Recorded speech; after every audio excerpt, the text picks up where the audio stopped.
Damn. Anders multitasking. Hello. Let me give me this a second to actually go live and just double check that this is in fact live, so we're not wasting anyone's time. King of double checking. I am king of double checking, except for texts and schedules. Let's make sure this is actually live.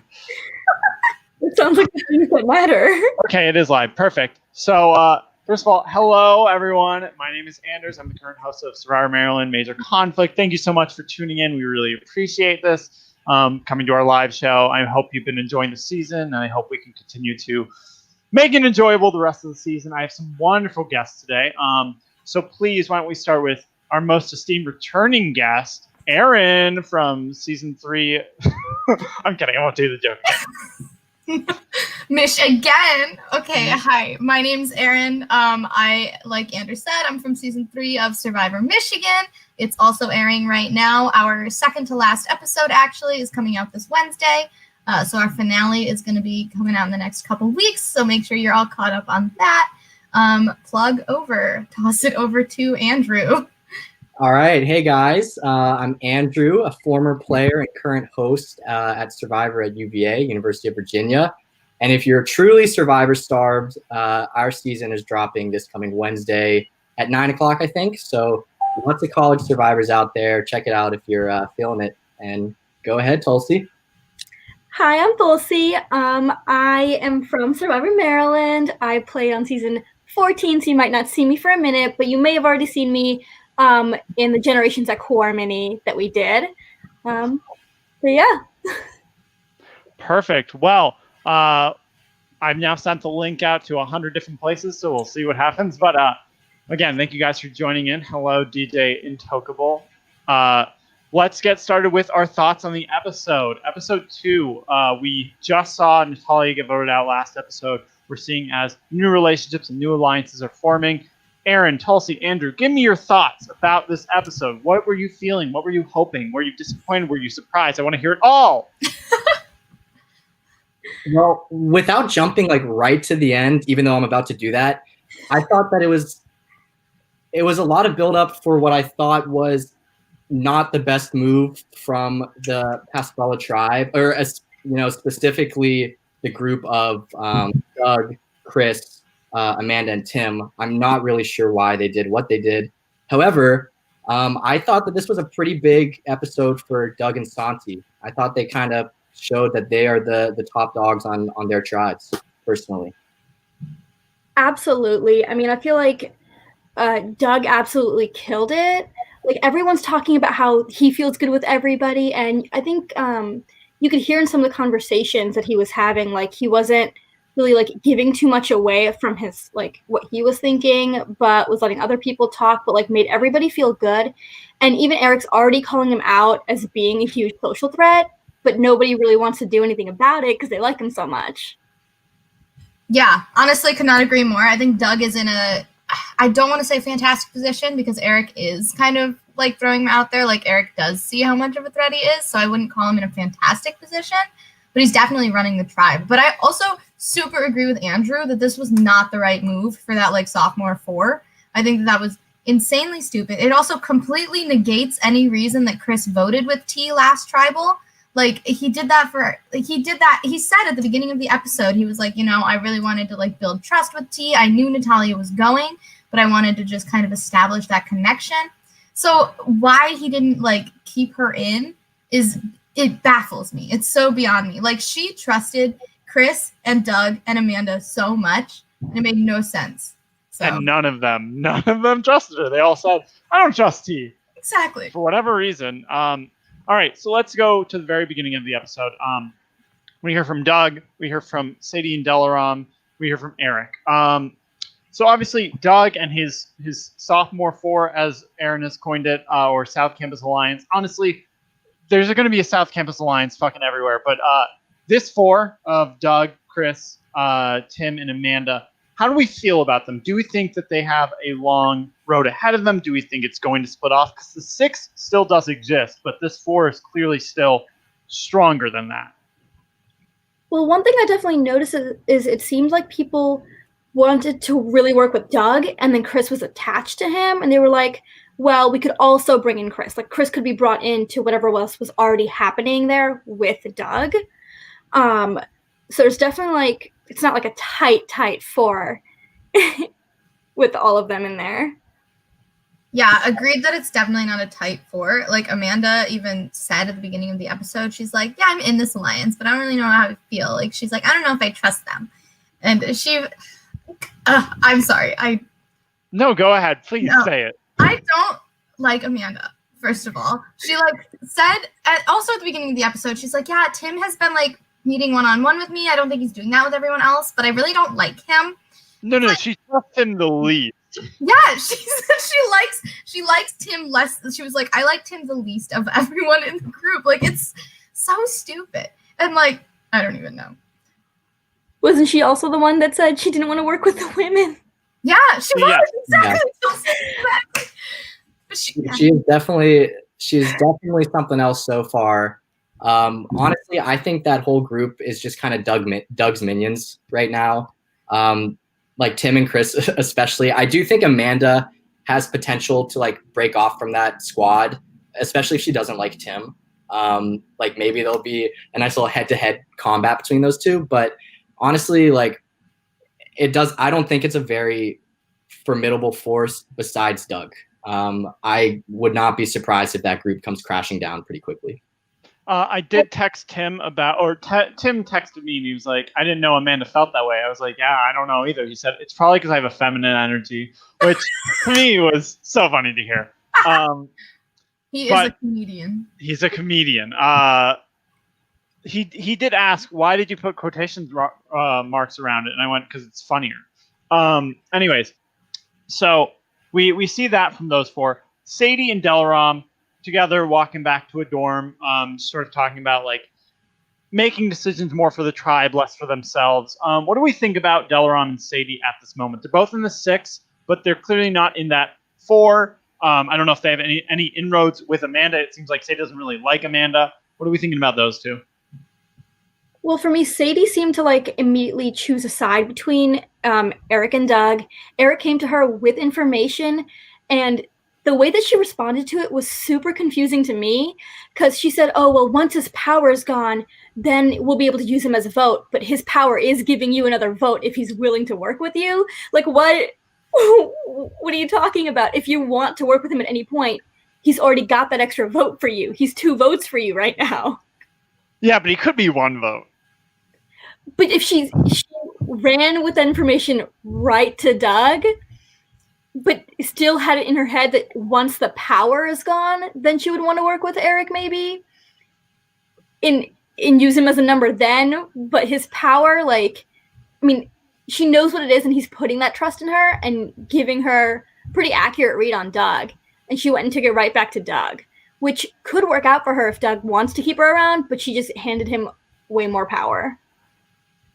Yeah, she's a little confusing, I think, because she has Eric who's trusting her, and she has Doug who trusts her, and she is going to be the catalyst for this potential fight that we saw in the preview for next week's episode.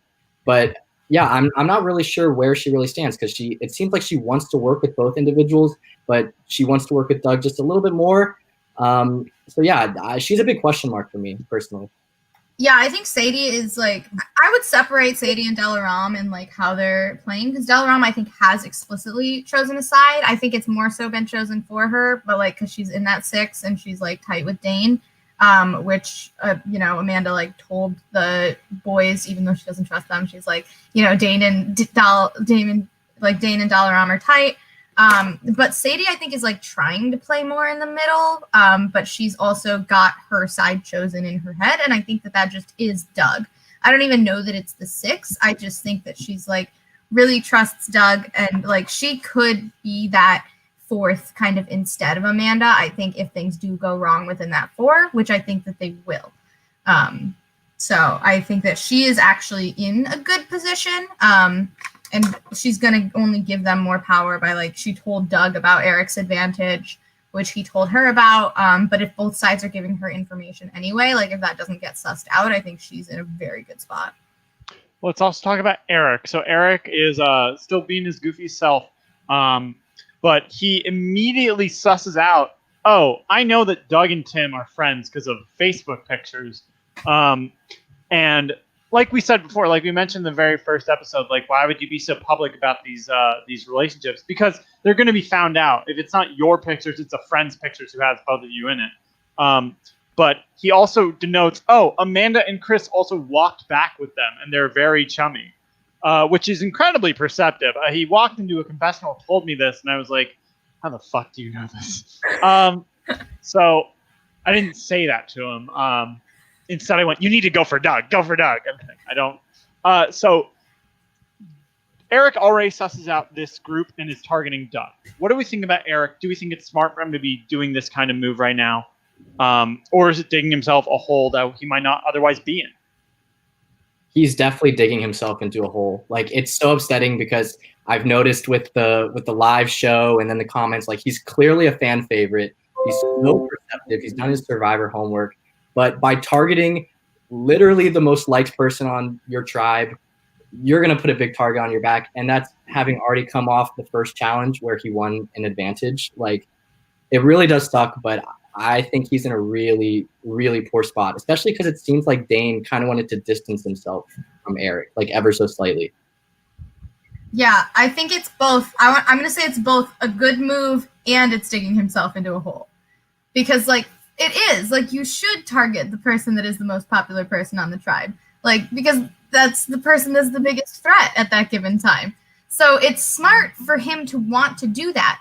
What's not smart is for him to tell other people that enjoy the company of this person that you want to do that. Like, you have to kind of, I think, yeah, it was great that he was perceptive enough to see that, like, and that's, like, something that you really, if anybody out there is, like, planning on playing a college Survivor, really pay attention to who goes home with who.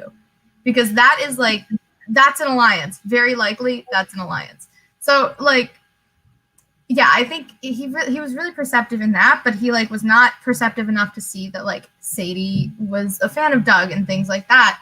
So that in that aspect, he is digging himself into a hole in, like, really only having one true ally in Dane who is willing to let him go, like Andrew said.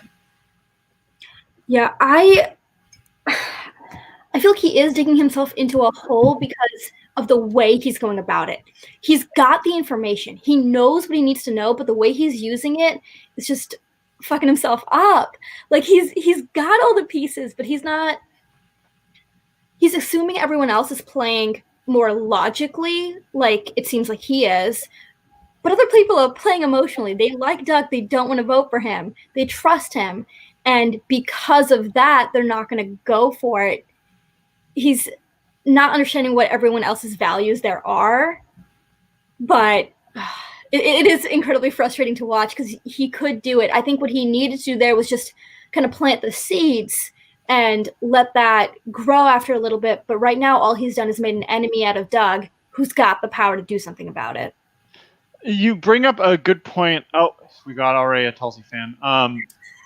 But you bring up a good point about Eric is playing this very logically, and he's assuming everyone else is too. Do you think this is a curse of, oh, this is a tribe of STEM majors, they're all going to have the same logic I am about the situation, rather than Doug is likable, oh, this likability makes him a threat because of the numbers he can grow? Like, do you feel like because he's on the STEM tribe and he's thinking logically as STEM would, others will be doing the same? Honestly, yeah. And I think it's only because of the theme of the season being, like, STEM versus humanities. Like, if he came in with this attitude, like, as a STEM person to, like, any regular season with no twist like this, he'd be like, I'm playing logically, other people might not be. But because he came into a season where he's like, I'm on this tribe with all of these other, like, engineers and mathematically minded people, they're probably also playing logically because that's what we are supposed to be doing as the STEM tribe. That might be what's digging him into this hole. I think part of your fault, Anders. Go ahead, Tulsi. I'm not disagreeing with that, but anyways. I'm sorry for bringing drama to the show. Let's make it boring, huh? Oh, he'll just sit with the information for a couple weeks and then whip it out, and it'll be, wow, what a surprise, instead of building a multi-episode arc that'll eventually, hopefully, come to fruition. How foolish! Go ahead, Tulsi. I think it's just the people you surround yourself with in day-to-day life. Like if you're a STEM person, you're taking all those classes, those are people you're hanging out with all the time anyway, and you're with like-minded people.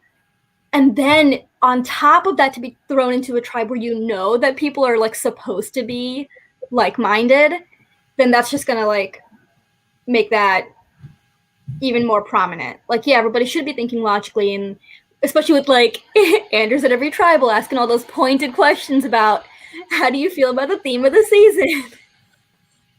Okay, well, attack me more. I would like to a little bit argue with I brought up this question. I don't necessarily agree that like STEM is STEM because I like, yes, Eric's digging himself into a hole, but it's like this is also his way of thinking. It's not as if Eric is choosing to become more logical and mathematical. That's his line of thinking.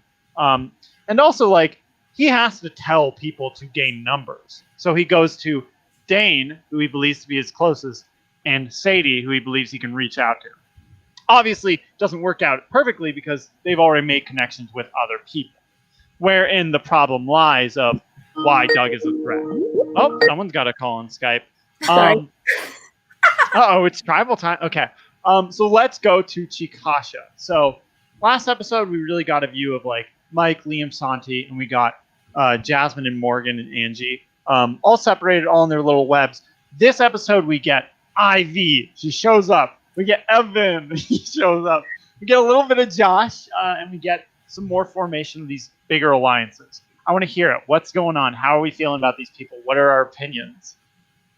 I thought Ivy at the beginning of their segment was just so hilarious. It reminded me a little bit of Aubrey from An Edge of Extinction, where she's like, let's have a dialogue. And she's just, I'm afraid that maybe she's being like a little too communicative, which sounds weird for a college survivor. But I don't know, if you go to every single person and you're having meetings with every single person in week 1 or 2, word's going to start to get around. And I think that might have been what happened when Santi and Liam, or it might have just been Liam, said that she could be a potential vote if they were to go to tribal council. Yeah, I think she did. Like, it's not even that she had conversations with everyone, because that's fine. How dare she? Some of your, right, I know. How dare you talk to everyone?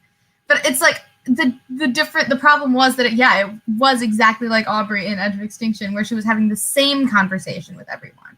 If she was trying to, like, establish a better connection with, like, a couple people and try to kind of, like, make an actual alliance, as opposed to, like, I think literally she was like, I just wanted to kind of get everyone's vibe. Like, that's exactly what she said, which I thought was hilarious, and I loved it too. But, like, that's not how you succeed in the game. By, like, you don't just cast a wide net and hope that somebody jumps in. You need to actually take the time in at least 1 or 2 of those meetings to be like, hey, this is how I want to play this game. How do you want to play this game? Let's play it together. I think a lot of what she was doing gave off a very strong vibe of just trying not to be first boot, because she's just throwing Evan under the bus to everybody. And that's the only thing that, like, you could really see from the conversations, her talking to everybody and her telling Evan to everybody. So, I mean, that did seem like an easy first pick, but with them winning the first 2 challenges, that's a lot of time for things to get shaken up. And I mean, you saw it in that episode where people wanted to, like, well, Evan can be taken out later easily. Like, maybe we should do something else. And if she's riding so hard on, that's the only name I'm pushing that to everybody. I'm going to say, like, that's the one conversation I'm going to have with everybody. That could be really dangerous for her if people decide to do anything different. Tulsi, who's calling you right now? I'm sorry that I'm popular. You should be. You know where you are right now.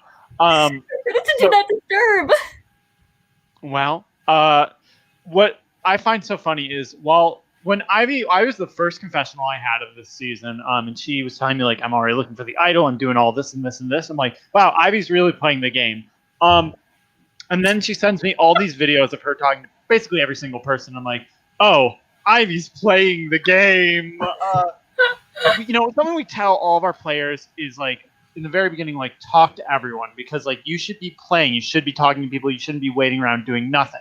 And I think she took that advice a little too literally of, like, I need to talk to every single person all at once. Because I think what I find funny about the sequence of her and Evan is you have one person who's talking to a lot of people and then one person who's not, and how they're both bad at it, or it's both causing issues for their games, not that they're bad at it. Because I think you are right, Erin, in that I think what makes Ivy, because I think everyone's talking to everyone, but I think what makes Ivy so like what makes her more likely to be targeted than just like anyone else is that she isn't anchoring herself.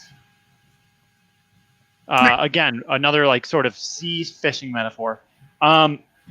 So Evan, let's talk a little bit about him. King Evan. I really feel for Evan. I feel like so bad because I feel like he's like wanting to, but he's he's not understanding that everyone else is like 10 steps ahead of him. He's like, oh, it seems like everybody really just wants to wait, and everyone's already got it in their heads from him showing up 15 minutes late to day one. You know, he set himself off on a bad start and just wasn't even like perceptive enough to like see that and realize what he needed to do to fix it. And so now he's just in that tough spot where the only way he's escaping this is if people decide he's too easy to vote out right now and want to pick somebody else. Like for him, he feels like nobody, you know, everybody wants to wait until they lose to actually talk about names. And he's not realizing that means it's him. Well, I can't tell if that's an excuse for him, like, to not start playing the game, because I'm sure, I mean, UVA's had it. I'm sure other schools have had it where you cast someone and then they don't actually show up, right? Like, nope, never happened. Right. They're not meeting up. They're not strategizing, and it's very disappointing. And I know he's had some meetings, but I can't really tell if he's in the game or if he's just doing it because he knows that a few other people have been doing it, right? He's interesting, and I do love that his little title card is "What's Gucci." It's so 2016 of him.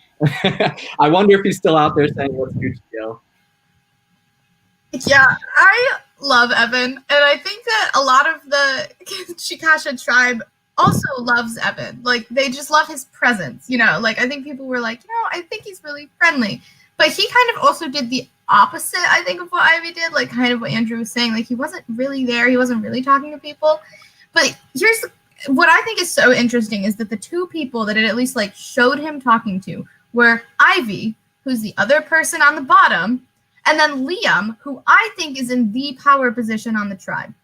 Like, I think Liam has, like, the most swing on the tribe. I know, Andrew, you said earlier you think it was Santi who was, like, leading that tribe. I think it's Liam. And so... Well, hold on. He did talk to a third person, Mina, of course. Yo, Mina, what's Gucci? Oh, you're right. In his meeting with Liam. Mina, just an amazing Survivor cameo. Hopefully we're back next season. Yeah, she's on season 8. So go on, yes, Liam as the power. Like, yeah, I think it's so interesting. Like, the two people he really chose to talk to were the other person on the bottom and then the person who's, like, in the power position. And I don't think he did that on purpose. I just think that, like, Liam gave off good vibes, and he was like, I want to meet with this guy. And he was like, hey, and I loved it. Like, it was kind of similar with Eric meeting with Dane. Like, he was like, I'm going to offer you an alliance. Like, Evan was like, I think we should work together. And, like, Ivy, too. And Liam was like, okay, buddy. He said he's got a 3, and Liam said, am I in that 3? He said, yes. Who else are we working with? He goes, well, Ivy. I've talked to her. He's like, okay. But in that conversation too, he was like, okay, who else are we working with? And just the way that whole conversation happened, I felt like was great on his part. You know, like, he knows this guy's on the bottom, isn't really like giving him anything, but is talking to him, which is the most that's really happening right now with Evan. Something else Evan did say, I mean, I can't deny this. Something else Evan did say is that he's never watched Survivor at all. Any of it. Before even doing this show or while being on it. So do we think this is going to be an advantage or disadvantage? Do we think that he's playing some mastermind game? What's going on? Do you think people should watch the show that they're going to be playing? You should probably have an idea of the way it works. Maybe watch at least, one episode. Just the way he said that to Ivy was so funny. She's like, have you watched the show? And he's like, no, like, I need to get on that. Like, yeah. It's like, yeah, maybe you should have watched just an episode before the season started. Yeah, or at the very least, like a Peridium video or like something, you know? Like, just give yourself some sort of context. Is that an advantage? No, Anders, it's not an advantage. What do you mean? He's not overplaying. Yeah, he's definitely not overplaying Anders. So King Evan is outsmarting all these people. He's got the Eric level perception. He knows what's going on. That's why he talked to Liam. So we know where Evan is. Josh. We see a little bit of Josh here after the first episode where we got his major and he showed up first, and then nothing else. Josh is back. What do we think? That's all? All right, great. Let's move on. He complimented Santi's eyes. Yeah, honestly, I did like that. I got like the same kind of impression from Josh as I did from the first episode, which is about like, was he there? I don't know. So I think, yeah, what I wrote, I was like, oh, it was Josh. Like, I literally had to look at my notes. I was like, oh, Josh got screen time. So I have down that he tried to ally himself with Angie and Santi, which I think are two good people to try to ally with, because Angie is in good with like Morgan and Jasmine, and Santi's obviously good with Liam and Mike. So that is a good position to try and put himself in. But unfortunately, it's just going to be like putting himself at the bottom of a 7 if that were to happen, because those 6 are obviously going to like come together. So I don't know. 0 Josh impression, really. Well, let's really discuss this. Do we think Santi's eyes are beautiful? Yeah. Andrew, I need an answer.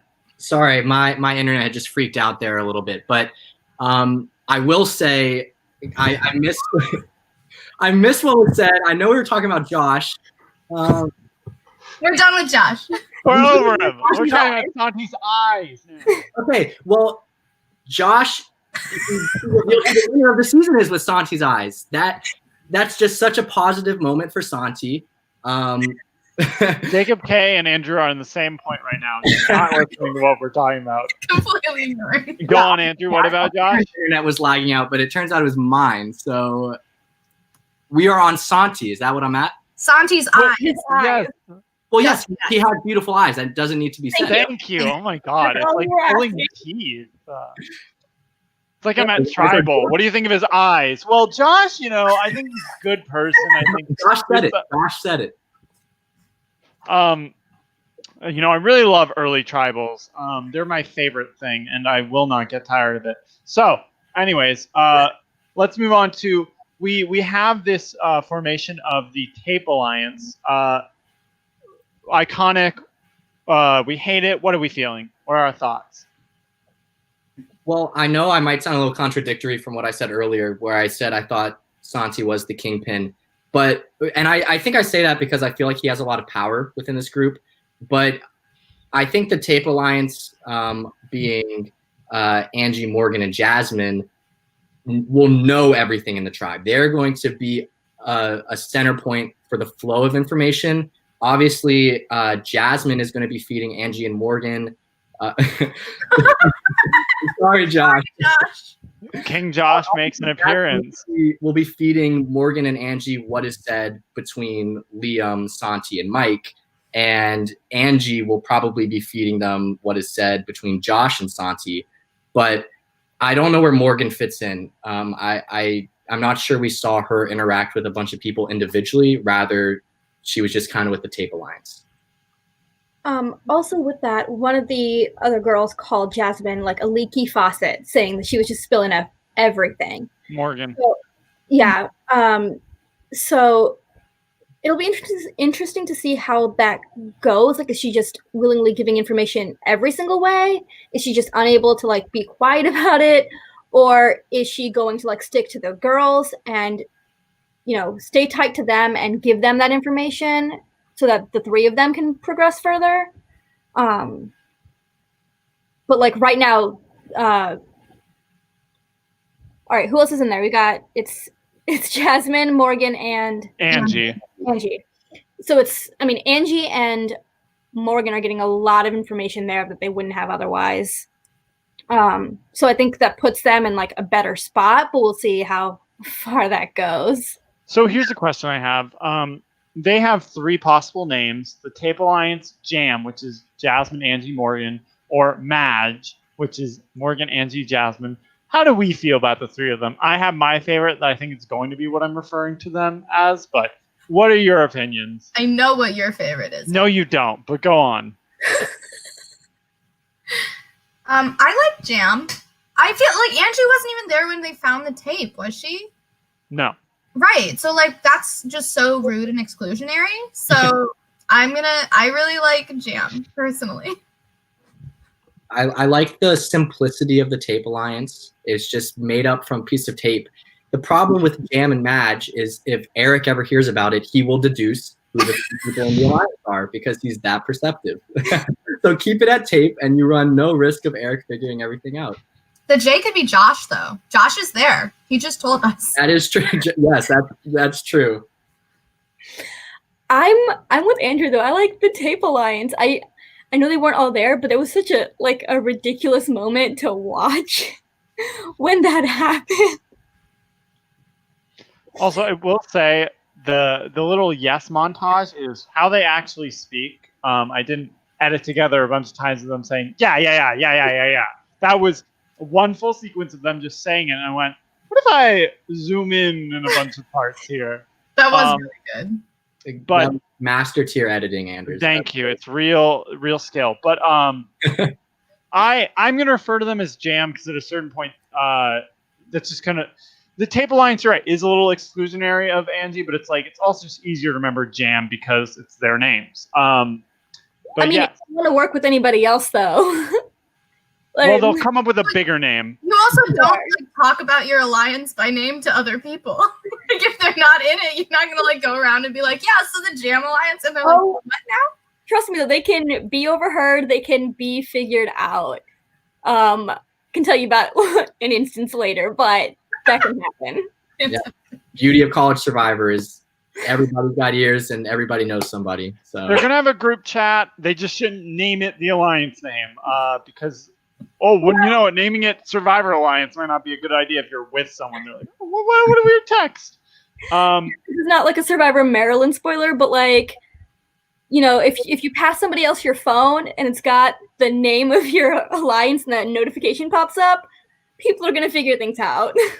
Yeah, good tip for anyone playing a College Survivor. Number 1, just don't text, because why would you ever do something in writing? Number 2, if you're going to text, don't say people's names as their names or the alliance name as their name. Number 3, just don't text. I don't understand the difficulty. It's stupid. It's bad footage, and it's dumb. If you're going to interact over the phone, call them and use another camera. That's all I'm going to say. Go off, Anders. Yes, Queen, work. So then we see the other bigger alliance form from last time, Liam, Mike, and Santi, and then Jasmine was at it. We hear Mike even reference, we didn't expect to like her, but then we did. So what are we feeling about this alliance? Erin, you rolled your eyes when I mentioned Mike. Mike is the worst. I'm not even going to apologize for him. Mike's just the worst. No, he also misnamed, he said Jasmine instead of Ivy at one point in the conversation.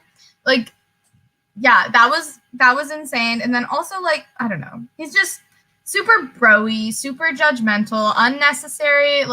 He needs to go. Jamma. Let's make it happen. Yeah, he did literally say, yeah, Jasmine, I don't trust her. We got to get her out. And then Jasmine's like, yeah, great job, Mike. And it might just be because he's a buff Quidditch player, but I was getting Harry vibes from season 3 of Survivor Maryland. I also hated Harry. That adds up. You don't want to give off Harry vibes. That's not a person that you want to replicate. So I hope that it goes up from here, but this was not Harry vibes for Mike. Tulsi, what are your thoughts? I mean, like I said before, Jasmine's already given up a lot of this information, all of these, and it seems like the rest of them are comfortable enough with that group to talk a little bit more openly, but that information is not staying there, and it's round 2. So I don't know how I feel about like that group actually sticking together. It depends because, I mean, how much the information gets spread and how that comes back to them. Are I see them staying too tight. Are Liam and Jasmine keeping their relationship hidden? That's a question I have. Yeah, here's the thing, because that's what I thought was really interesting, was that Santi like could tell how close they were. Like Santi could like sussed it out. He was like, yeah, obviously those two are like they're the same frat. Like obviously they're like they knew each other beforehand. Obviously they're gonna be close. Whereas Mike was like, I don't think Liam and Jasmine are that close. So like I think to perceptive players, then no, they're not keeping their relationship. If Eric was there, he'd know. If Eric would know. Eric probably already knows from the other tribe, like guaranteed. So yeah, I don't think like you can't keep a pregame relationship a secret. Like if you know, we saw it with Tim and Doug. We see it with the roommates. Like there's so many pregame connections, and that's always such an easy relationship to fall back on and to trust. That if like anybody that doesn't think they're close is just not paying enough attention. Yeah, because it's one thing to betray or turn your back on somebody that you have become close with through the game, but it's another thing to betray somebody that you already knew outside the game. I feel like sometimes there can be a certain level of like sting that comes with that versus where you can justify like an in-game betrayal. So honestly, you would be foolish not to assume that Jasmine and Liam are closer than they put off. Especially when they sit together and look at each other pretty much all the time. You know when you're a kid and you're like at a doctor's appointment or something, and the doctor asks you a question, you turn to your parent to get like confirmation on what you're saying. You notice it. All right, so let's go to the challenge. It is something that I stole from a Jackbox game. It's called bomb defusing. Where basically, I don't know if it was that well explained in the episode, but you get 4 clues to tell you how to rip the wires, what order to do them, etc. Some of them contradict each other, but you take whatever the last clue is as the most superior. So, for instance, one could say, cut all red wires if they're next to black, and the next one could be, do the opposite of what that just said, and you do the opposite. So it's a puzzle. It's basically just a puzzle that's involving a race. So, first of all, how do we feel about going in this challenge? Is this a STEM challenge? Is this something that you would expect STEM to win? Yeah, go ahead. I'm going to say kind of. Because, like, yes, it's a logic puzzle, but it's also, and I know that, like, you know, T said this in the episode, it was a challenge about communication. Like, that's what a team puzzle is, more than anything, is communication. And so, you know, I think that it's not necessarily a STEM, like, it's not geared towards them. But brain use. What are you trying to say about the humanities, Anders? No use brain. No, I don't use brain.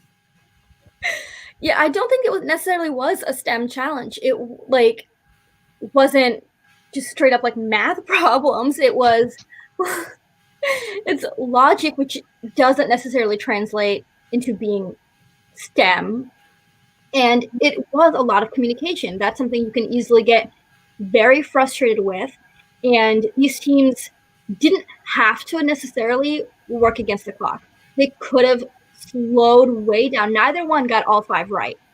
They could have taken their time, focused on that communication, and had a way better shot of like ensuring that they were safe. And if they like focus on the communication part, they really could have done that. Yeah, I totally agree. I think that the STEM team, the Tuskala tribe, thought it was a STEM challenge. And that confidence, it ended up ruining them because, especially once they took the initial lead against the Chikasha tribe, like they were like, okay, let's keep the momentum going. Let's keep the speed going. They 100% should have approached this challenge as slow as possible.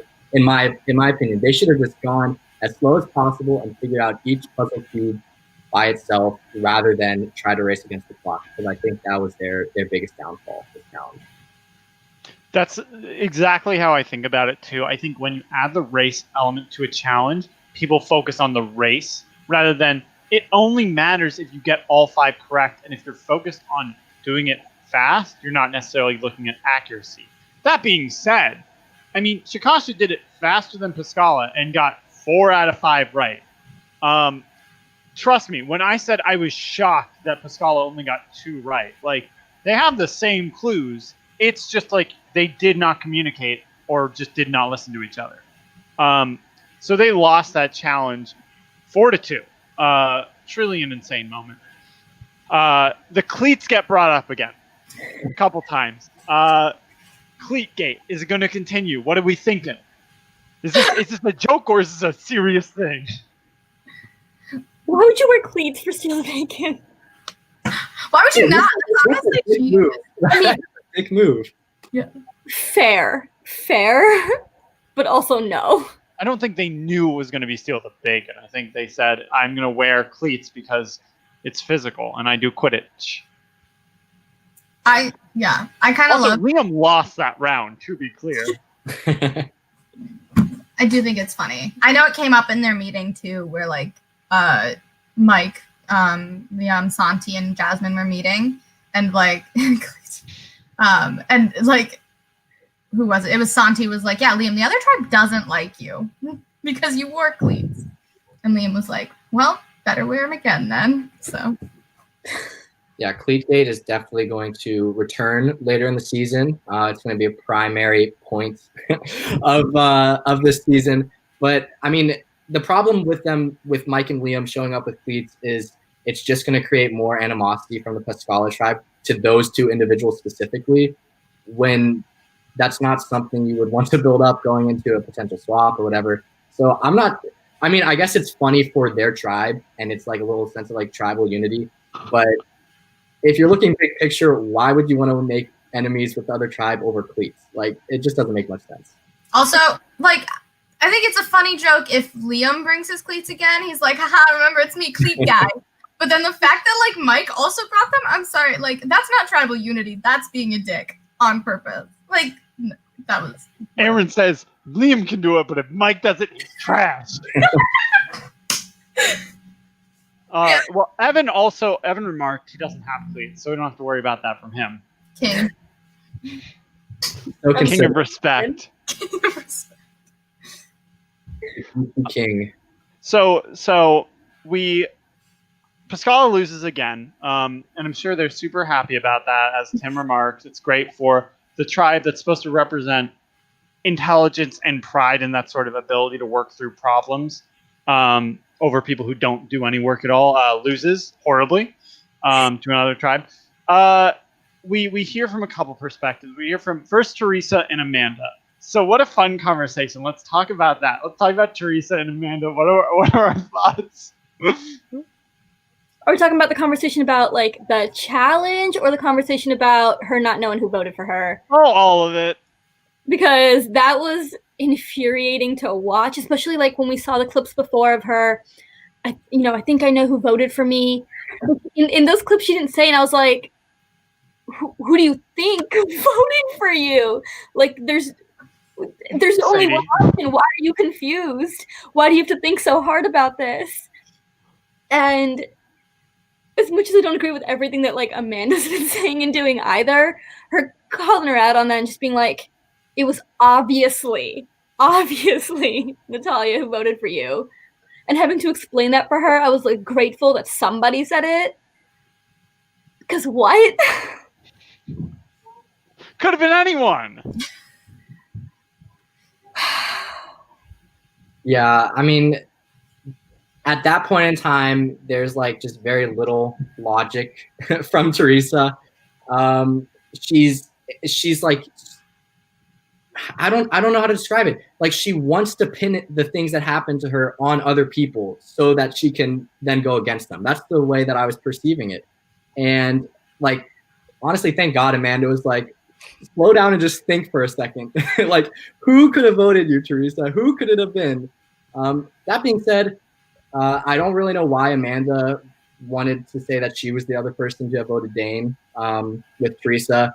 I guess it was just a very spur of the moment thing so that Amanda didn't like betray Teresa's trust while in the car with her. But just a weird conversation that car convo was. Just a lot wrong with it. Just a lot. Yeah, I agree. It was just so like, I don't think either of them played that conversation well. Like, It's just so upsetting too, because you can tell Teresa trusts Amanda so much, and then in the very next confessional, Amanda's just like, yeah, I fucking hate Teresa. Like, I fucking been there, man. I get it. It's so upsetting to watch.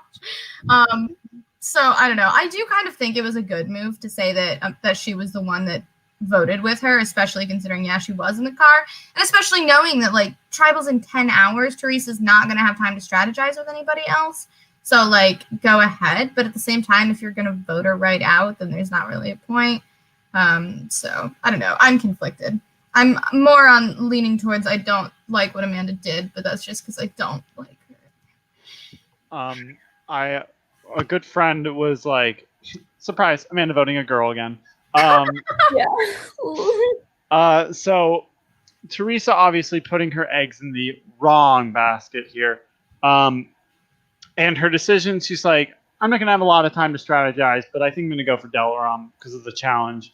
It's kind of what she did last time, but Teresa's way of thinking, do we think her logic is that bad, or do we think like, where do we feel about Teresa? If she were given a better group, maybe one that wasn't so young, maybe that did have, I don't know, something that would work with her. I don't know. Okay, well, here's what Teresa needed was somebody who was willing to take her under their wing and teach her the game of Survivor. Like, because I think she literally doesn't understand that you need a majority to like get somebody out. Or to even like, I don't think she cares if she's on the wrong side of the vote. She just like, she just makes her decision and then kind of doesn't talk to anybody about it. Or she talks to one person and she's like, yeah, I'm voting for this person. And she doesn't like try to get a majority or anything like that. She's not trying to, because I think it's just genuinely because she doesn't understand the game. And so what she really needed to succeed was somebody like who knows the game. Amanda. Right. That's what she wanted. All she needed was for Amanda to just, instead of hating her because she's a woman, like be like, hey, this is how the game works. Let's round up some other people to vote for Delaram. All right, let's be fair. Amanda doesn't hate women. Amanda just feels more comfortable working with men. She just assumes that women hate her. That's what she said last time. I mean, she assumes correctly in some portions. Sadie does want her out. Like, that's not an incorrect assumption. But yeah, the soul of your statement isn't incorrect. But is it a chicken and egg scenario? Does Sadie want her out because she thinks Amanda thinks she wants her out? No, it's not that. It's just steal the bacon. Okay, fair. Tulsi, you're gonna say? Yeah, I mean, it's really hard to get behind Amanda's attitude about like other people. Like, yeah, it's frustrating. It's so frustrating to watch. I forgot what else I was gonna say. I mean, You would not be a big Amanda stan if you were playing with her. I don't think so. I mean, if she's, yeah, I think when it comes to Teresa though, it's her clearly just not understanding the dynamics of the game. Saying one name to one person isn't doing anything, and then you can't be surprised when it doesn't work out later. And it's a little bit more than just like not understanding the game though. If she's not putting in like the time and the effort to go have any type of conversation with other people, then that's not really gonna get her anywhere. And I feel like you don't have to know that, like, I mean, it shouldn't be difficult to figure out you need a majority. You can't just be the one person writing down a name. But even not like having seen the show or not like fully understanding it, you need to talk to other people. If you have a tribe, you can't talk to one person and then feel like you're in a good spot. You don't have to talk to everybody. You don't necessarily have to go and have those like deep conversations with every single person, know where their game's going. But you should have a better idea of what's going on, have any type of relationship so you can reach out to people. Even if like you're busy for the next 10 hours and like you can't really meet up and do anything, you should already have those open lines of communication where you can reach out, send a quick text, and at least get something out of it where you're at least told the vote. So there's a reason why Teresa didn't do a lot of strategizing that night and why they couldn't do tribal the night after. Teresa was going out So, Ooh, she did the challenge, she talked to Amanda, and she was going to go out. And then tomorrow night she had to do the same. I think it was like a birthday celebration or something. I honestly cannot remember the reason why. All I remember is because of that, we had to do tribal at 8 a.m. the next morning, which definitely limited the amount of time that people could make a decision. So as you can imagine, the decision made it so. Word to the wise, don't do that. Don't. Especially not in the early part of the game where people are like, women equal weak, or they just didn't pull thing hard enough, so they are weak. It's like, maybe don't do something that would make you an immediate target, and then do it later when people are like, well, yeah, Anders is a piece of shit, but I'm still working with him, and I'm not going to be mad because he can't do this thing today. Usually works pretty well. It's true. It does. So we have Teresa doing that. Then we have Eric trying to set in motion this anti-Doug movement. So we did touch on this a little bit. Do we think now is the best time for Eric to do this? We've had one person go out. We are at 9. What do we think? Absolutely not.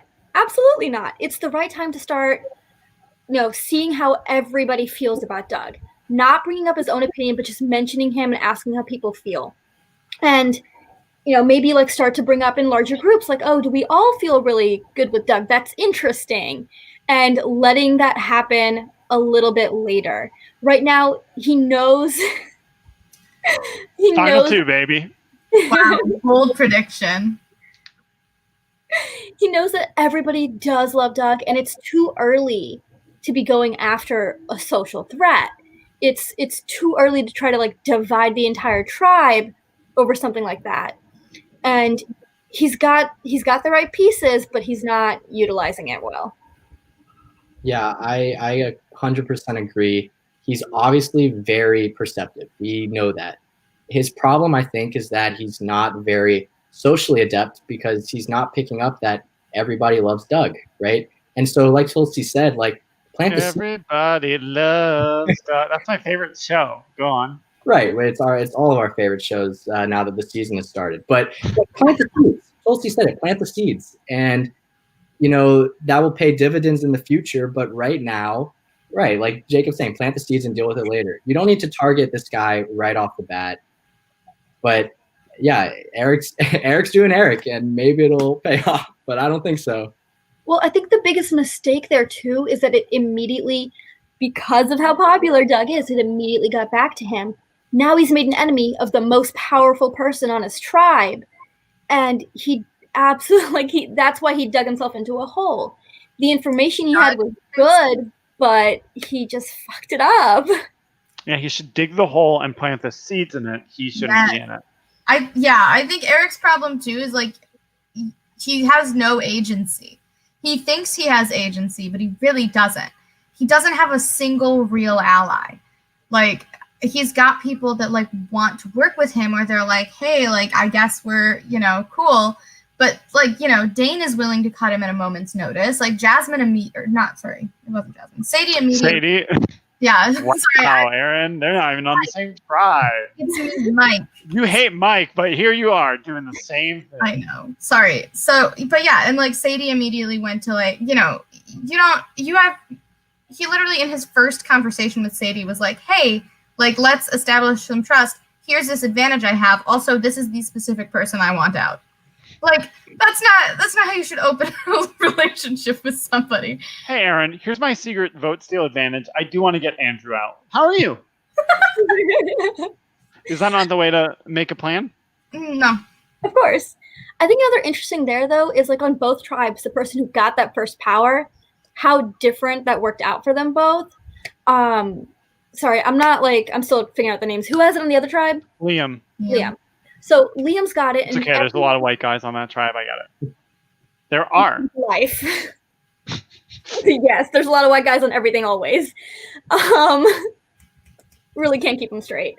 But Liam, a lot of people feel good with him. They feel like his power is an asset, and they want to have him on their side because of it. And he's like likable, and he's in some groups. And then you've got Eric, who was already, making not the greatest first impression, got himself in a weird spot, and then he's got this power, so now he's more of a target because of it.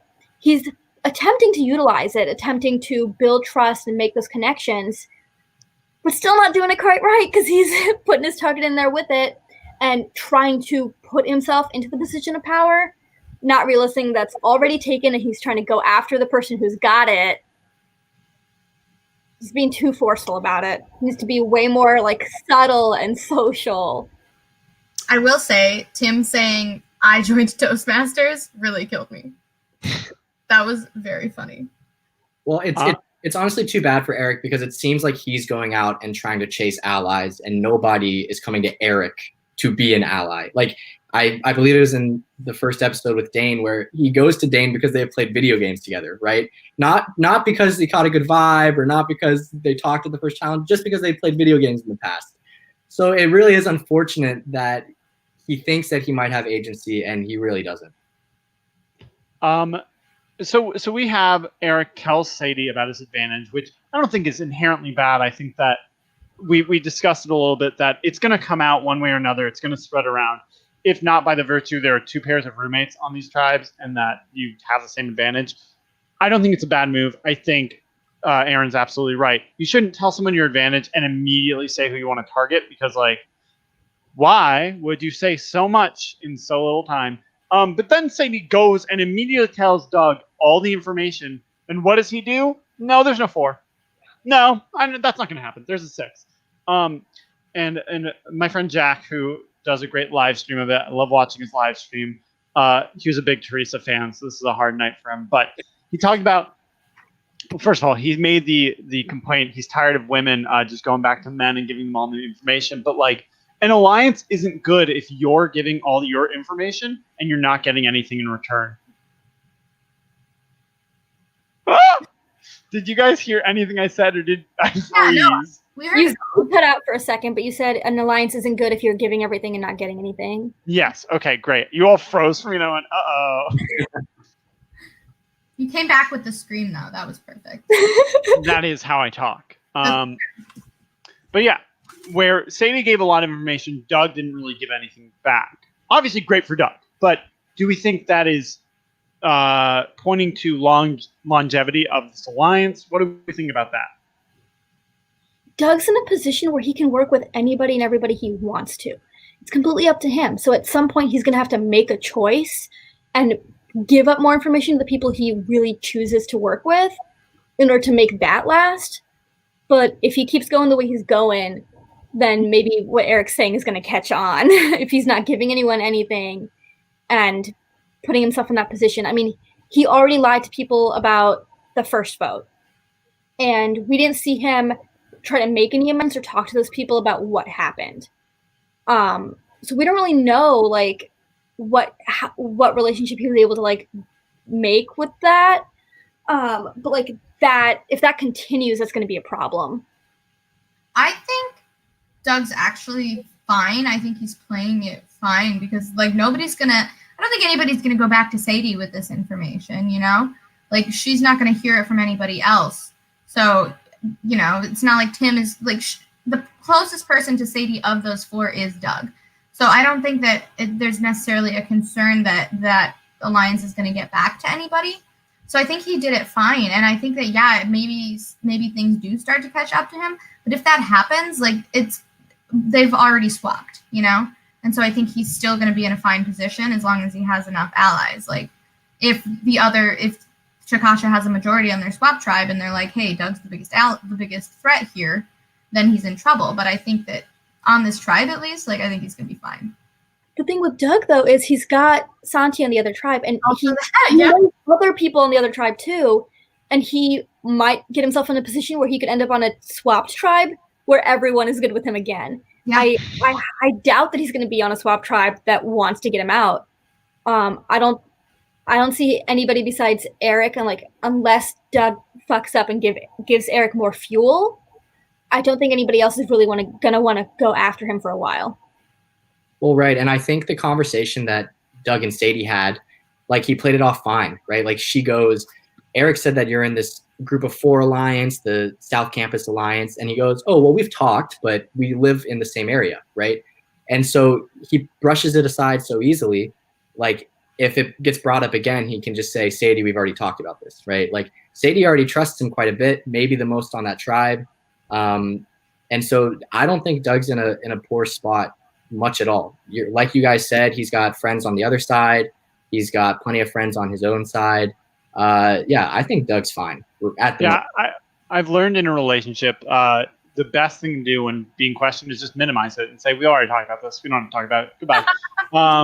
So, no, I think you make a good point. And yes, Tulsi, you make a good point about like, oh, he has Santi on the other tribe, so it could be good at the swap. But additionally, it could be bad because of that very fact, because it depends a lot on how Santi is on his tribe. Because if people don't like Santi, and then they get on a tribe with Doug, then by virtue of being his roommate, they won't like Doug. But you're right. I mean, it's the positive and negative of what you're talking about. I mean, everybody does like Santi in his eyes. And they haven't gone to tribal, so it's easy to like everyone when you hate everyone on the other tribe.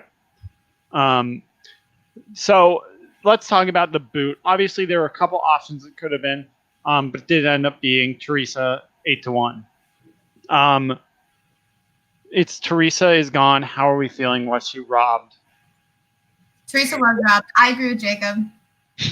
I was a big Teresa fan. I think that we missed out on a lot of personality throughout the rest of the season. She was a great character.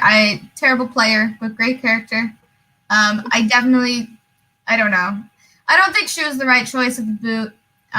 Like we kind of talked about at the beginning. I think they would have been better off even like taking out Eric. Like, I'm sorry to say it, but like, who were the other? Because outside of that 6, it was Eric, Amanda, and T, right? So like, those were kind of the options. Or they could have just cut ties with it right then and there and gone with like the sophomore 4 plus Teresa, because she clearly trusted them, and voted out one of the like Dane or Delaram or Sadie, just go crazy. I don't think they voted out Sadie, but Doug says, "Thanks for the info. You're going home." Right. Yeah, I think I agree. It was absolutely the wrong move. I mean, after Doug had that information, he should have 100% gone for Eric, because now Eric's got more time to do something with it and show people like what he's talking about there. And he knows how perceptive Eric is. Eric called him out on his alliance and he brushed it off, and he's not really in danger from it, but it's so true. They just said her name is T. That's all we'll write for her. And there's someone else with a T name on the tribe, too. Tim. It's like, well, I could have been at tribal. Like, who are you referring to? I wouldn't, but what if I did? Go on, Tulsi. T for Tulsi. T for Tulsi. We're voting out Tulsi. Thanks. You're welcome. You're used to it. What was I saying? You were talking about how you think that it should have been Teresa that won the game, and you're pissed that you didn't. Well, what I was going to say was it absolutely should have been Eric for the people in that 4. They all, like, I think if Doug came to them with that kind of information, I mean, Doug could have made whatever he wanted to happen, I think. So he should have gone for the only person who's coming for him and talking about him like that, when they could have worked with Teresa a lot more. But I'm not sad to see her go, because if she wasn't talking to that many people, wasn't like doing anything and moved tribal because she wanted to go out, that's frustrating to play with and to watch.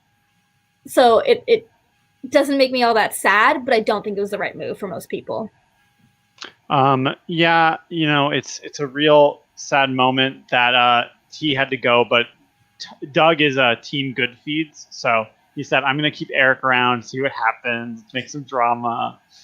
So, we can be thankful for that. Andrew, what are your thoughts? I was just going to say it's obvious that Teresa was robbed. She was going to go under Amanda's tutelage and then stab her viciously in the back. We all know that. But no, I mean, I think it's fine to see Teresa out of the game, because I don't think we would have gotten much from her from an entertainment stand. Or she would have been entertaining, but not like She Wow, Andrew said she's not entertaining. When I watch her scenes, I'm sobbing. I'm asleep, but no, I think. Well, quick aside, actually, when I was in high school, I did theater, and one time our No, director, really? yeah, I know, crazy, me in That's theater. crazy. Our director finished us after doing like a really hard fucking scene, and she was like, "I'm bored to tears." It was so fucking cruel. It was like 8:00 at night. Anyways, go on, Andrew. That was a life-shaping moment for you, wasn't it? Yeah, it's stuck by you, Andrew. You I should was have like, said that during the season when something boring's happened. You just. "Oh, me at every tribal. I'm bored. Make it funny." But I mean, I just walk into the tribal like RuPaul. How are you gonna make it funny? How are you gonna make it funny? Go on, Andrew. yeah, I mean, flat out, Eric should have been voted out. Like that's just what should have happened this tribal council. But I think they were just bored with Teresa. I think they were angry that she was making them have an 8 a.m. tribal council. There were some personality clashes. Obviously, she was like a little bit of a stronger personality, which rubbed a handful of those people the wrong way. I think they just wanted her gone. Doug probably at one point was like, maybe I should get the wheels turning on an Eric vote. And then he was like, nah, like, let's just keep it simple. Let's get T out of here. I think on that note, like she kind of did it to herself by like making that tribal at 8 a.m., giving people only 10 hours to strategize, and then not strategizing with anybody at all, except for like, I don't think there was a question of what you should do at that point. You either like, because I mean, I guess they could have collected the votes to like get it on Eric. Otherwise, they could have just like voted Delaram like T was gonna do. But like at that point, you're like, okay, this girl is prioritizing like going out over, getting like. She also did again vote Dane last time based on really nothing, especially the least of which is no one's saying it was Dane. But now here's the thing. Like now Chris has distrust with Dane because he actually voted for him for no reason. But no one knows that. Dane thinks it's Amanda. Okay. Because Eric says it had to be Amanda and Teresa. No one else would be dumb enough. So in anything, I mean, Chris has really just hurt Amanda more, which is funny because it's like, we got to protect her. From who? You? I don't understand. But yeah, I mean, what is a little, it's very early Survivor, where it's like in the very beginning of the show, it wasn't strategy that would take people out. It was, I don't like this person around camp. They're not doing enough. And here it is, like, Teresa was no harm to anyone. Her one random vote based on who she felt did something incorrectly at the challenge, despite her not winning it, was the person she targeted. It's like, that wasn't going to take someone out. Dane wasn't really in danger. But it was, well, she didn't talk to anyone. She would go out to drink, and then her logic wasn't there. Well, it seemed like the things that took her out was really just like she rubbed everyone like the wrong way, but the only person who seemed to like, it didn't even seem like anyone needed to push for her name. Dane mentioned, she voted for me last time, I want her gone. And then it was done. Also, if nobody makes like the danger pun at any point. Oh, it happens in the season. I wasn't going to make that joke right now. Thank God. You can only imagine how many times in confessional I'd be like, Dane, do you feel in danger? And he'd be like, yes. Okay, so we have Teresa's gone. We have the next time, which is about the Doug and Eric war. So we see that shaping up. So do we see this as being a split down the middle with these two? What do we see formulating on there? Erin shaking her head no. She said Eric is dead in the water. Yeah. The king, ding dong, the king is dead. The only friend that Eric has is Dane, and Dane isn't even Eric's friend. Like, it's so upsetting. Go for it. Tulsi's face. I mean, it's episode 3. There's a chance that somebody can come across an immunity idol or something, right? Nothing's been found. But the problem is, like, it's Chris and Delaram who are in the same engineering fraternity, right? Dane and Delaram, they're both in Theta Tau. Oh, okay. Sorry, I thought it. Okay, well then. Well, you thought wrong. I don't know. I know. I was incorrect. So it could be split down the middle, honestly. But I don't think Dane really has any strong ties to Eric like Eric thinks he does. So I don't know. I'm kind of with Erin here. I think it would just be Eric dead in the water. That's also like, yeah, that also like if it's split down the middle, then Sadie and Eric would be on the same side, right? And Sadie would not be on the same side as Doug, and that's just not going to happen. Like, I think in Sadie's eyes, Doug is her number one ally. Yeah. I feel like I'm rooting for Eric so much that I like want to like will it to work out for him just a little bit longer. I want him to like make a swap and have something else happen. He's just so fun to watch, and he does have really good reads, and I feel like he could do so well if he just knew how to use that information properly.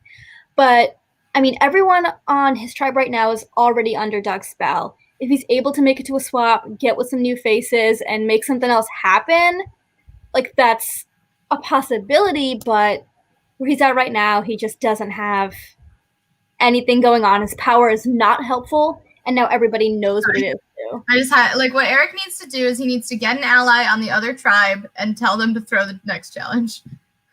Just be like, hey, listen, you guys got a lot of people over there. I'm the bottom man over here. I have an extra vote. Like if it comes to a swap, I'm with you guys. That sounds like what Abel did last season. I'm sure you watched season 6, but I'll remind you anyways. Watch season 6. Abel, who was absolutely on the bottom after bungling the last vote and then getting mad at his 2 alliance members that still voted with him once, going, "You're both fucking cheats." He went to the other tribe and immediately knew their alliance and went, "You've got to throw the challenge for me." And they, of course, were like, "Of course, Abel. We don't know you, and this is super cool that you've done this. So yeah, we'll do it." I mean, that's not it's a possibility, and I don't think it's when they have easy targets. It's definitely an idea. Yeah, Eric has Toastmasters training. I think he has Toastmasters training. We don't talk about that enough. He is a public speaker. I mean, look, he can speak. Eric thinks he's on the bottom, right? No, you're right. So Eric wouldn't even think to go to the Chikasha tribe and convince them to throw because he thinks that he could rally the troops against Doug. Also, how is he going to communicate with them? How is he going to communicate with them? He speaks STEM and they don't. Right. Okay, so Chikasha, if they lose, what do we think? Who's going home? Do we think it could be something? Give me an insane prediction too. I don't know. Anything could happen. Except don't say someone on the STEM tribe. Not that crazy. I want to just stick with what I said last week and say it's going to be Ivy. Because I think like people have, I don't know, Evan's kind of, these wins have let him fade himself into the background a little bit. Kind of, I don't know, people are still obviously throwing his name out. But the fact that Ivy hasn't established any strong alliances and Liam could be like, well, Evan is with me and take that and run with it, then I think that could be a sign to keep him. And I think Ivy would go over there. Like, crazy possibility is that they all vote Evan and Evan has an idol and then Evan decides to idol out, I don't know, Mike, hopefully. Yeah, Evan's gonna find the idol. Yeah. Evan knows how Survivor works. He's seen every episode. That's what he was doing in those 45 minutes before he got there. He was looking for the idol. Could you imagine? Respect. Just absolute respect. He fully doesn't know what it is. He goes, "Wait, Anders?" Well, I'm asking what about the idol. He's like, "Hold on, I found this trash. Can you throw it away?" And I go, "It's an idol." Any votes cast for Evan will not count. I would like to see somebody other than Evan or Ivy go home. They're like who? Fam, I don't even remember who's on that tribe. Look, they have not gone to tribal yet. Abby wasn't even in this episode, I don't think. She was in a couple scenes. Was she? She was in a scene with Ivy. And then rotating cast of characters. And her name was referenced in the conversation with Mike, Santi, Jasmine, and Liam. Look, I don't know what you want. She doesn't film a lot, so like she's where she is. Look, I said this to Abby. If you wanted to be on screen more, do more. I wasn't like attacking you for Abby not being there. No, I'm attacking her for not being there. The queen herself choosing to be UTR1. I don't remember exactly who was saying it, but I think it was like Liam maybe was saying how they could use Evan to do something else. If they're going to do something else, I don't want them to go for the other easy option and do Ivy. I want them to actually do something with it. if they're gonna keep him around, just take out the person that's right there next to him. I don't think that's like making a move. If they want to use Evan to make a move, make a move. It's please. a very lateral move to just sort of go like, we've got these two bottom people. I'm going to move this one over here. Right. Whoa, you've really shaped the game. Okay, let's talk about this is episode 2, but I want to hear, who do we think is going to be the winner? Obviously, Erin, you have your pick from last time, but I want to hear, has it changed? Are you even more sold now?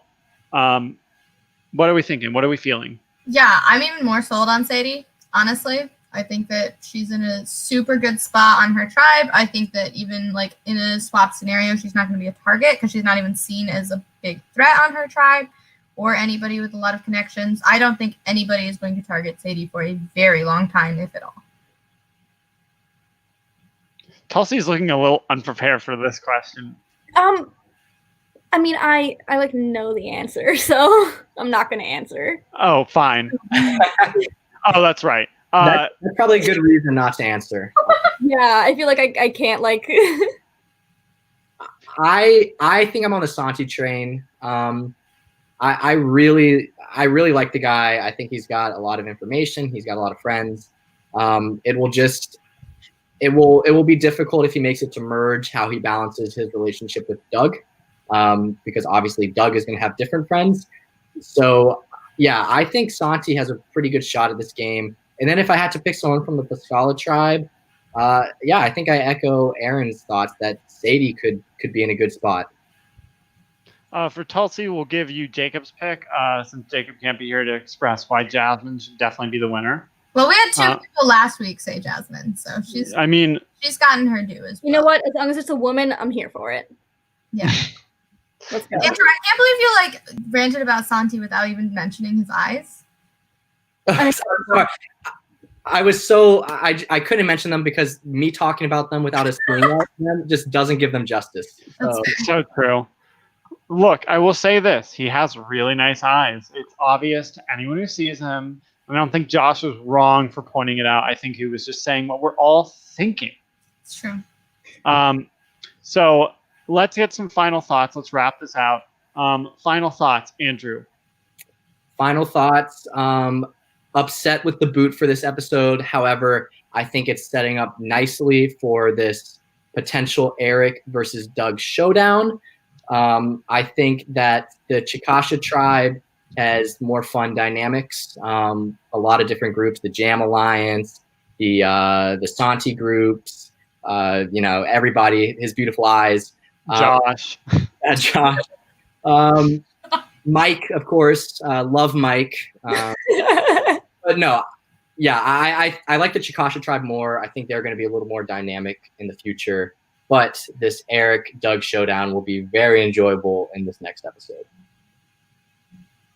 I'm Tulsi? really hopeful. I really just want to see Eric do well, like at least for a little bit. He doesn't have to go all the way because I don't see that happening. But like, I want him to get people to see Doug the way he sees Doug. I really want him to open up some of these people's eyes and tell them to stop being sheep. It's kind of dramatic irony. Like, we see what Doug's doing and Eric sees it, and we all acknowledge Eric's right, and everyone's like, I just don't see it. I don't think they don't see it. I mean, what he's pointing out is that everybody likes Doug, but he's underestimating how much that is and whether or not they turn on him. But he's saying, like, oh, he has this 4 that's going to gain power. If we don't do something, everyone likes him. That's how he's going to control. And they go, no, they just talk. That's just a normal, casual Survivor thing. We're just talking. They all live near each other the same year, and they're all in engineering fields. They can't be getting close. There's no reason. Look, I know Survivor, and you can't link based on some small, trivial similarity that you have with people. Like, you're all hosts, or, oh, you're all gay, or you're all in this one swap tribe. We shouldn't stick together. You won't. It's just not possible.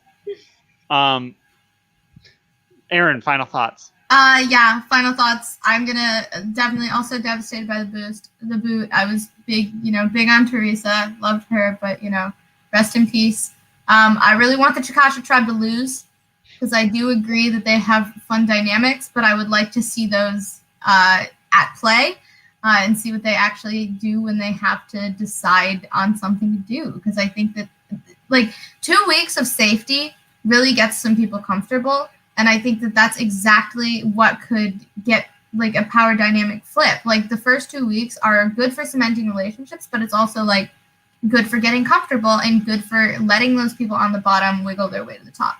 So I really want to see Chikasha Tribe lose. And we don't want another Bay squad of 4 weeks of pure safety, really just leading them to just be so fucking unbearable. Yes. And then really just the swap teaching them, hey, remember you're playing a game? No, I agree. I just want to add, I don't want to see them going into a swap without having been to tribal at least once. Yeah. Like, I really want them to lose so we can, like, I want the people I'm rooting for there to, like, build some trust and not get fucked over in a swap since they haven't done anything. Fully. And I can't wait for the eventual Mike-Amanda alliance, sure to be Erin's favorite grouping. I mean, it makes too much sense. They both hate women. You're so right. That's so, oh my God. I'm kidding. They don't. Oh my God. He's like the manliest man. Like Amanda would be like, yes. I mean, his Yik Yak shirt, his Yik Yak tank just exemplifies manliness. He was a campus ambassador. I don't know what you want. He was all the rage on TikTok, or Yik Yak back in 2015. Sorry, it's not TikTok. It's worse. It doesn't exist then. No. It did it as Musically. That's true. Yes. Wow. What a Mike and Amanda. What a pairing. Any other hot takes from anyone? Anything else, Erin? Nothing. Okay. I appreciate they're asking me specifically. I know how you feel about certain people. I know. I'm sorry I didn't add anybody to my hate list today. Maybe next week. Maybe next week. We'll see. We'll see what happens. I don't know. I was watching Jack again react to the stream, and every time Amanda came on, it was just, but Amanda's a queen, just not in the way that a lot of people want her to be. She's a meninist queen. I'm kidding. She's not. I love Amanda. I truly do. Okay. Well, that's the end of my questions. I don't know if there's anything you guys want to plug. You probably don't, Erin, but Andrew, Tulsi, if you guys have anything you want to plug, your Instagrams maybe, or your Twitters. Oh, Andrew. I was watching a really good documentary called like The Social Issue or something on Netflix. I don't know. It's about how social media is bad. Siri, I didn't ask you to start, so I don't know how you would. Anyways, talk about your Instagrams or whatever. Yeah, go follow me. My name is Tulsi. There's not many of us. It shouldn't be hard to find. If you really want to follow me, I don't know why you would. Andrew5321 on Instagram. I'm a pretty boring guy. Talk about UVA. Well, I believe that. Okay. Survivor at UVA is dropping their season. Our season 4, we have jumped around a little bit. We'll be dropping this Wednesday at 9:00. So it'll be following a very action-packed Michigan episode. Totally check it out. Yeah, there's actually on Wednesday, 7 p.m. is going to be the Michigan episode. 8 p.m. will be a combined podcast with Michigan and UVA. And then 9 p.m. is going to be the UVA premiere. So very exciting day coming up on Wednesday. Just a big Survivor day for all you college Survivor fans out there. Yep, big Survivor day. Where's Maryland in that, huh? I'm kidding. Sorry. That's right. Well, I appreciate all of you coming on. Erin, thank you for coming back. Maybe we'll see you next week. Maybe not. Maybe I'm bored of you. But thank you, everyone, for coming to watch. People, I swear. But I appreciate you all watching and sticking around for this wonderful live show. Episode 3 coming next week. We're going to change the time to 7 p.m. instead of 5 p.m. because maybe that's too early for some people. I don't know. I'm on the West Coast. But we're going to change the time. I don't know if it really matters to a lot of people, but the live show will be later. But thank you all so much for coming. We really appreciate it. We have the post-episode poll up if you haven't done it yet. But like, comment, subscribe. We'll see you guys next week. What is it? We'll never do it again. Okay. It's very right. That's such a 2016. Now I'm not coming back next week. I have to go. That was a thing back in 2016, and I will not hear the end of that. But thank you guys so much for watching. We really appreciate it. Have a great night.